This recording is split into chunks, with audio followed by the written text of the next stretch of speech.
अभी राहुल गांधी बोलते हैं कि हमारे संविधान को सम्मान करना चाहिए, साथ में ये बोलते हैं कि हमारा देश में हर मजहब का पर्सनल लॉस को रेस्पेक्ट करना चाहिए।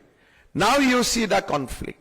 हमारा संविधान का एक बहुत बड़ा चैप्टर है directive principle of state policy, जो हम इसको कॉन्स्टिट्यूशन का सोल मानता हूं, that's the soul of our constitution.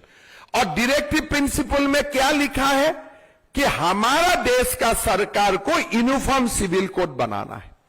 That is enshrined in our constitution. हमारा देश का सरकार को हमारा संविधान सभा में निर्देश देके गया है कि जब भी मौका मिलेगा आपको देश में यूनिफॉर्म सिविल कोड लाना है।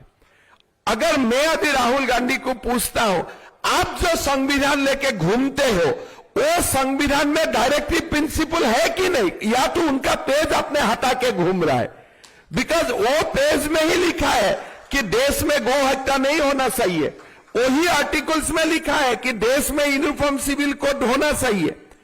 आपका जो संविधान आप लेके घूमते हो उसमें 2 चैप्टर्स आर देयर और नॉट।